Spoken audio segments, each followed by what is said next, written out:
Hello दोस्तों, स्वागत है आपका हमारे YouTube channel HD with SK classes में।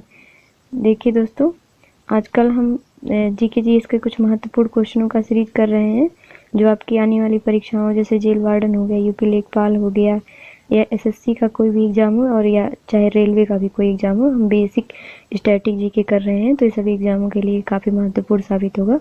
तो चलिए दोस्तों शुरू कर लेते हैं। आपका पहला क्वेश्चन है, थल सेना दिवस कब मनाया जाता है? तो 4 ऑप्शन दिए हैं।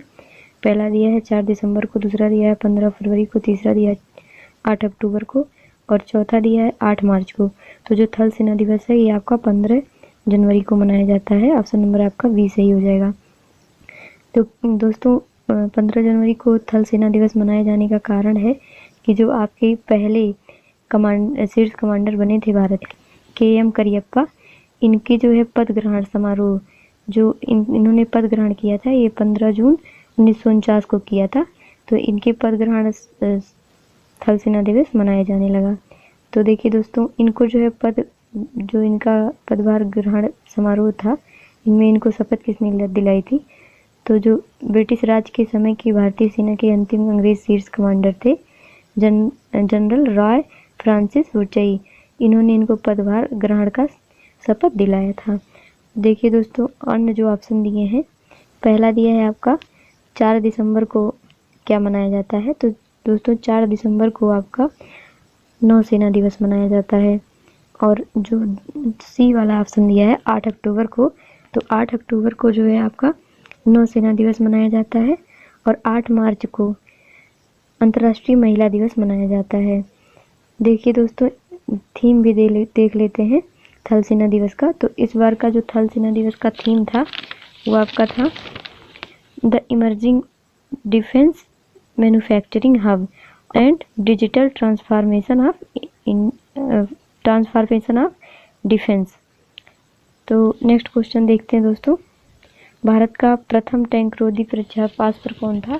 तो 4 ऑप्शन दिए हैं। पहला दिया है पृथ्वी, दूसरा दिया है आकाश, तीसरा दिया है आपका अग्नि और चौथा दिया है नाग। तो ऑप्शन नंबर आपका डी सही हो जाएगा। नाग जो है भारत का प्रथम टैंक रोधी प्रक्षेपास्त्र है। इसके बारे में हम आपकी जो हमारी पहली वीडियो थी उसमें बता चुके हैं, इससे पहले की वीडियो में। तो इसके बारे में हम डिस्कस नहीं करेंगे दोस्तों, आप उसको देख लीजिएगा। नेक्स्ट क्वेश्चन देख लेते हैं, भारत का केंद्रीय बैंक किसे कहा जाता है? तो 4 ऑप्शन दिए हैं। पहला दिया है सेंट्रल बैंक ऑफ इंडिया को, दूसरा दिया है भारतीय स्टेट बैंक को, तीसरा दिया है आपका भारतीय रिजर्व बैंक को और चौथा दिया है पंजाब नेशनल बैंक को। तो जो ऑप्शन नंबर आपका हो जाएगा 3 का, ऑप्शन नंबर आपका सी सही हो जाएगा। भारतीय रिजर्व बैंक को भारत का केंद्रीय बैंक कहा जाता है। ऑप्शन नंबर सी सही हो जाएगा। देखिए दोस्तों, भारतीय रिजर्व बैंक जो है इसकी स्थापना कब हुई थी? तो इसके बारे में भी जान लेते हैं। इसकी स्थापना आपका 1 अप्रैल 1935 को हुआ था। नेक्स्ट क्वेश्चन देखते हैं दोस्तों, देश का सबसे लंबा राष्ट्रीय राजमार्ग कौन सा है? तो 4 ऑप्शन दिए हैं। पहला दिया है आपका NH2, दूसरा दिया है NH4, तीसरा दिया है NH7 और चौथा दिया है NH31। तो जो सबसे लंबा राष्ट्रीय राजमार्ग है ये NH7 है। देखिए दोस्तों, NH7 जो है आपका उत्तर प्रदेश के बनारस शहर से शुरू होकर दक्षिण में तमिलनाडु राज्य के कन्याकुमारी तक जाता है। तो इसका एक मैप भी देख लेते हैं दोस्तों। ये आपका NH7 है, ये आपका बनारस है, यहाँ से शुरू होकर ये NH44 में मिल जाता है और इसके बाद NH44 दोस्तों जाता है आपका वर्तमान में कन्याकुमारी तक। देखिए दोस्तों, ये जो है यहाँ तक, ये कन्याकुमारी है यहाँ तक। तो ये सबसे लंबा राष्ट्रीय राजमार्ग हो जाता है। नेक्स्ट क्वेश्चन देखते हैं दोस्तों, नेक्स्ट क्वेश्चन देखते हैं, थल सेना को कितनी कमानों में बांटा गया है? तो 4 ऑप्शन दिए हैं आपका। पहला दिया है 4, दूसरा दिया है 5, तीसरा दिया है आपका 7 और चौथा दिया है 9। तो जो थल सेना है इसको आपका 7 कमानों में बांटा गया है। नेक्स्ट क्वेश्चन देखते हैं, पूर्णतः प्रथम भारतीय बैंक कौन माना जाता है?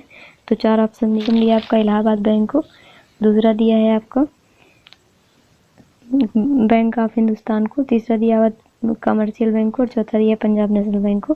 तो ऑप्शन नंबर डी सही हो जाएगा। देखिए दोस्तों, पंजाब नेशनल बैंक जो है इसकी स्थापना जो हुई थी ये 19 मई 1894 को 19 मई 1894 को हुई थी। और कहाँ पे हुई थी दोस्तों? तो ये हुई थी आपके लाहौर में, जो वर्तमान में पाकिस्तान में पड़ता है। और देख लेते हैं दोस्तों, पंजाब नेशनल बैंक का जो मुख्यालय है ये नई दिल्ली में है। नेक्स्ट क्वेश्चन देखते हैं दोस्तों, भारत में नौसेना कितने कमानों में बांटा गया है?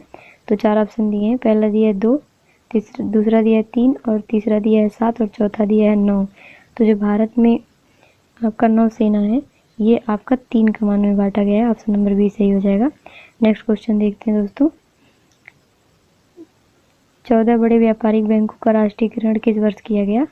तो 4 ऑप्शन दिए हैं। पहला दिया है 19 जुलाई 1965 को, दूसरा दिया है 19 जुलाई 1969 को, तीसरा दिया है 19 जुलाई 1974 को, और चौथा दिया है 19 जुलाई 1980 को। तो जिसमें से ऑप्शन नंबर बी है आपका सही हो जाएगा।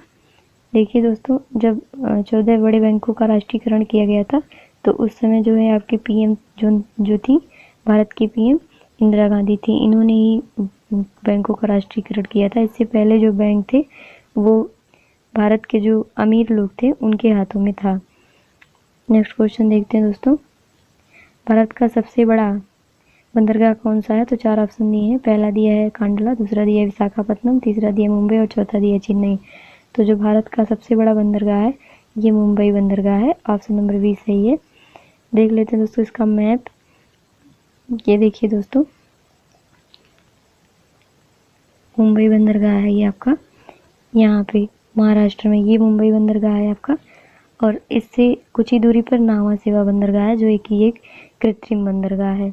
ये नावा सेवा या इसको जवाहरलाल नेहरू बंदरगाह भी कहते हैं। ये दोनों महाराष्ट्र राज्य में पड़ते हैं। देखिए दोस्तों, जो मुंबई बंदरगाह है यह सबसे बड़ा बंदरगाह है भारत का। और अन्य बंदरगाहों के बारे में भी देख लेते हैं दोस्तों। भारत में कुल 14 बड़े बंदरगाह हैं।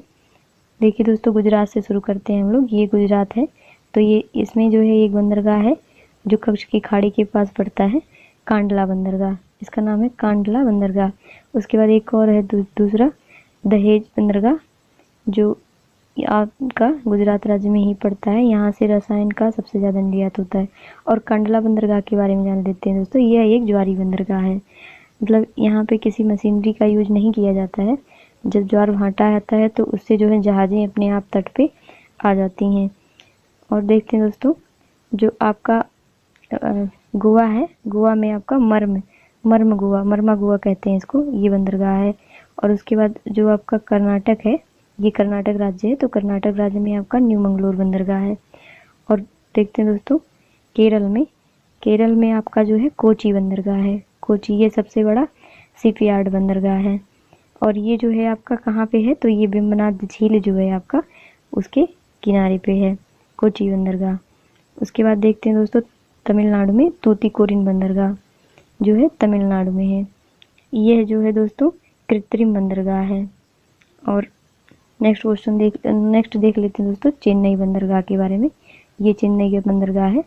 ये जो है आपका सबसे पुराना कृत्रिम बंदरगाह है। चेन्नई बंदरगाह के बारे में याद रखिएगा, यह सबसे पुराना कृत्रिम बंदरगाह है।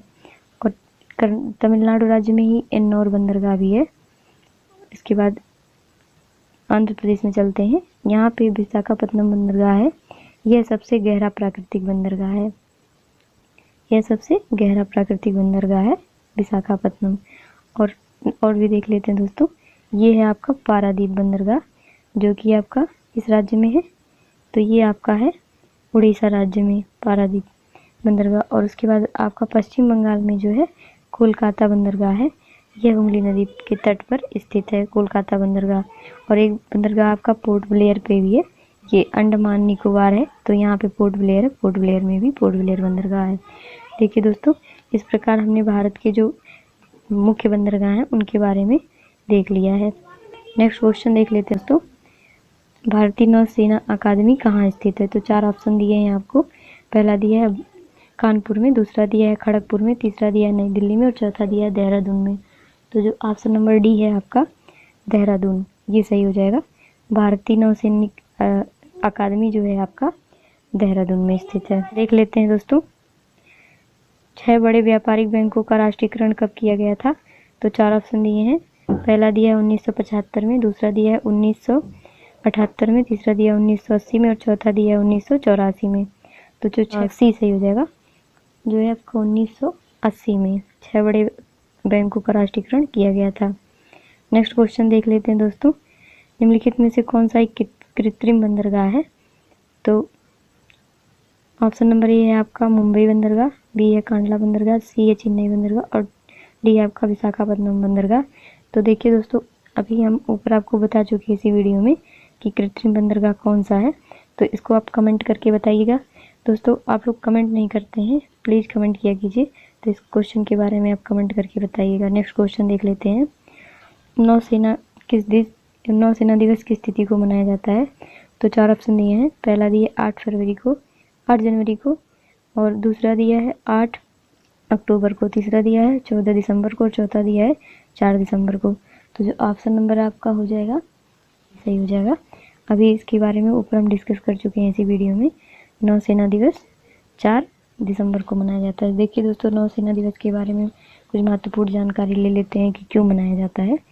तो देखिए दोस्तों, नौसेना दिवस जो है आपका 1971 में जो भारत पाकिस्तान का युद्ध हुआ था, इसमें जो है नौसेना के बलबूते ही भारत जो है पाकिस्तान से जीत पाया था, क्योंकि पाकिस्तान ने 1971 के युद्ध में भारत को वायुसेना और थल सेना दोनों तरफ से घेर लिया था। लेकिन नौसेना ने जब एक ऑपरेशन के दौरान कराची बंदरगाह पे हमला कर दिया, तो उससे जो है वहाँ की जो सैनिक बल था पाकिस्तान का वो डगमगा गया और जिससे भारत का जो है जीत हुआ था। तो इसी के उपलक्ष्य में 4 दिसंबर को नौसेना दिवस मनाया जाने लगा। नेक्स्ट क्वेश्चन देख लेते हैं दोस्तों, भारत का प्रथम निजी हवाई अड्डा कहाँ स्थित है? तो 4 ऑप्शन दिए हैं। पहला दिया त्रिवेंद्र में, दूसरा दिया कोची में, तीसरा दिया कांडला में, चौथा दिया है नाहवा सेवा में। तो जो आपका आंसर नंबर हो जाएगा निजी जो हवाई अड्डा है, ये जो दोस्तों ये जो ऑप्शन दिए हैं सभी, ये कोई भी सही नहीं है। भारत का जो प्रथम निजी हवाई अड्डा है ये जो है आपका नई दिल्ली में है। आपका कहाँ पे है? नई दिल्ली में। और इसको अंतर्राष्ट्रीय हवाई अड्डा भी कहते हैं। तो इसके बारे में कुछ महत्वपूर्ण जानकारी दे देते हैं दोस्तों। इसकी जो क्षमता है 2030 तक दोस्तों, इसकी जो क्षमता है 5 हो जाएगी यात्रियों की भरण क्षमता। और जो अभी तीसरा टर्मिनल चालू किया गया है, इसके अनुसार इसकी जो अभी की क्षमता है ये 4 करोड़ 6 लाख यात्रियों की है। जो एक लक्ष्य बनाया गया है 2030 तक इसकी क्षमता 10 करोड़ यात्रियों की कर दी जाएगी। और इसके साथ जब ये लक्ष्य पूरा हो जाएगा तो इसके साथ ही दक्षिण एशिया का सबसे बड़ा महत्वपूर्ण व्यापार संबंधी विमानन केंद्र बन जाएगा। नेक्स्ट क्वेश्चन देखते हैं दोस्तों, सड़क रिसर्च इंस्टीट्यूट कहाँ स्थित है? तो 4 ऑप्शन दिए हैं आपका। पहला ऑप्शन दिया है देहरादून में, दूसरा दिया हैदराबाद में, तीसरा दिया कलकत्ता में और चौथा दिया नई दिल्ली में। तो जो सड़क रिसर्च इंस्टीट्यूट है ये आपका नई दिल्ली में है। ऑप्शन नंबर डी सही हो जाएगा। यह दोस्तों जो है ये नई दिल्ली और मथुरा राजमार्ग पर स्थित है। और ये सड़क एवं धावन पथ यातायात एवं परिवहन सेतु का भूतकनीक के पहलुओं के लिए जो है अनुसंधान मतलब रिसर्च करने वाला और विस्तृत परामर्श देने वाला सबसे बड़ा संस्थान है। नेक्स्ट क्वेश्चन देखते हैं दोस्तों, बैंकों में ग्राहक सेवा सुधार के लिए कौन सी समिति का गठन किया गया? तो 4 ऑप्शन दिए हैं आपका। पहला दिया है गोईपोरिया समिति, दूसरा दिया है रंगराजन समिति, तीसरा दिया है चेल्लई समिति और चौथा दिया है यूरे लाल समिति। तो जो आपका 18 नंबर क्वेश्चन है इसका ऑप्शन नंबर ये सही हो जाएगा। गोईचोरिया समिति की स्थापना की गई थी। नेक्स्ट क्वेश्चन देख लेते हैं दोस्तों, भारत में वायु परिवहन की शुरुआत कब की गई? तो 4 ऑप्शन दिए हैं। पहला दिया है 1905 में, दूसरा दिया 1908 में, तीसरा दिया 1911 में और चौथा दिया 1916 में। तो ऑप्शन नंबर आपका सी सही हो जाएगा। भारत में वायु परिवहन की जो शुरुआत की गई थी 1911 में की गई थी। तो दोस्तों इसके बारे में बता देते हैं। भारत में 18 फरवरी 18 18 फरवरी 18 फेब 1911 में पहली जो है वाणिज्यिक उड़ान भरी गई, जो इलाहाबाद से नैनी तक थी। यह पूरा 6 मील की जो है यात्रा इसने तय किया था। और इसके द्वारा क्या भेजा गया था, तो इसके द्वारा जो है मेल सेवा, पहली एयर मेल सेवा भेजा गया था। ये दुनिया का जो है पहला एयर मेल सेवा बना था और भारत के लिए नागरिक उड्डयन की शुरुआत के रूप में भी जाना जाता है। इसमें जो है दोस्तों 6500 डाक वायुयान द्वारा भेजे गए थे। मतलब जब ये उड़ान भरी गई थी तो 6500 डाक जो है डाक भेजा गया था इस वायुयान के द्वारा। और इसको किसने जो है चालू किया था, किसने भेजा था मतलब, तो हेनरी पिकेट ने इसको चलाया था। नेक्स्ट क्वेश्चन देख लेते हैं दोस्तों। देश का सबसे छोटा राष्ट्रीय राजमार्ग कौन सा है, तो 4 ऑप्शन दिए हैं। पहला दिया है NH47A, दूसरा दिया है NH4, तीसरा दिया है NH7 और चौथा दिया है NH31। तो ऑप्शन नंबर आपका ए सही हो जाएगा, NH47A। ये आपका सबसे छोटा राष्ट्रीय राजमार्ग हो जाएगा। ये जो है आपका दोस्तों आपका केरल राज्य के एर्नाकुलम से कोची बंदरगाह को जोड़ता है और ये केवल 6 किलोमीटर लंबा राष्ट्रीय राजमार्ग है। नेक्स्ट क्वेश्चन देखते हैं दोस्तों। आरबीआई का वित्तीय वर्ष होता है, मतलब आरबीआई का वित्तीय वर्ष कब से चालू होता है, तो 4 ऑप्शन दिए। पहला दिया 1 जुलाई से 30 जून तक, दूसरा दिया 1 जुलाई से 31 मार्च तक, तो तीसरा दिया है 1 मार्च से 31 मई तक और चौथा दिया है 1 मार्च से 30 अप्रैल तक। तो जो ऑप्शन नंबर आपका हो जाएगा ए सही हो जाएगा, 1 जुलाई से 30 जून तक। नेक्स्ट क्वेश्चन देखते हैं दोस्तों। किस बंदरगाह को मुक्त व्यापार बंदरगाह घोषित किया गया है, तो 4 ऑप्शन दिए हैं। पहला दिया मुंबई, दूसरा दिया कांडला, तीसरा दिया कोच्चि और चौथा दिया है हल्दिया। तो जो मुक्त व्यापार बंदरगाह घोषित किया गया है ये है कांडला। इसका रीजन क्या है दोस्तों, अभी हम आपको बता चुके हैं जब हम मैप में आपको समझा रहे थे कि यहाँ पे जो है दोस्तों किसी भी मशीनरी की आवश्यकता नहीं पड़ती है। जब जो है ज्वार भाटा आता है, ज्वार और भाटा जब आता है तो ये जो मतलब जहाज़ें होती हैं ये जो है तट पर आ जाती हैं उनके सहारे। इसके डिजाइनिंग इस तरह से है। नेक्स्ट क्वेश्चन देख लेते हैं दोस्तों। आरबीआई के प्रथम गवर्नर कौन थे, तो 4 ऑप्शन दिए हैं। पहला दिया है आरबीआई के प्रथम भारतीय गवर्नर कौन थे, ये पूछा आपसे। तो पहला दिया है जॉन विल्सन, दूसरा दिया है सीडी देशमुख, तीसरा दिया है जानसोर और चौथा दिया है ओसबर्न स्मिथ। तो जो आपका ऑप्शन नंबर होगा बी सही हो जाएगा, सीडी देशमुख थे भारत के प्रथम भारतीय governor general. Option number B सही हो जाएगा। नेक्स्ट क्वेश्चन देख लेते हैं दोस्तों। भारत के प्रथम रक्षा मंत्री कौन थे, तो 4 ऑप्शन दिया है। पहला दिया है कैप्टन मोहन सिंह, दूसरा दिया है रघुवर सहाय, तीसरा दिया है बलदेव सिंह और चौथा दिया है जगजीवन राम। तो भारत के जो प्रथम रक्षा मंत्री थे ये हो जाएंगे आपके कैप्टन बलवंत सिंह, भारत के प्रथम रक्षा मंत्री। ऑप्शन नंबर सी सही हो जाएगा आपका। नेक्स्ट क्वेश्चन देखते हैं दोस्तों। प्रथम फील्ड मार्शल कौन थे, तो 4 ऑप्शन दिया है। पहला दिया है आपका जनरल KM करियप्पा, दूसरा दिया है जनरल मानिक शाह और चौथा दिया है KM मुखर्जी। तो आपका जो है भारत के प्रथम जो है आपके फील्ड मार्शल जो थे ये ऑप्शन नंबर सी सही हो जाएगा, KM मुखर्जी थे। देखिए दोस्तों आपको हमने कुल 25 क्वेश्चन इस वीडियो में डिस्कस किया है जो स्टैटिक जीके का था। उम्मीद है आपको ये वीडियो हमारा पसंद आया होगा और आपके आने वाले एग्जामों के लिए काफ़ी हेल्पफुल होगा। तो अगर आपको हमारा ये वीडियो पसंद आया हो तो प्लीज़ हमारे चैनल को सब्सक्राइब कर लीजिए और हमारे वीडियो को लाइक करिए और बेल आइकन को बजाना मत भूलिए।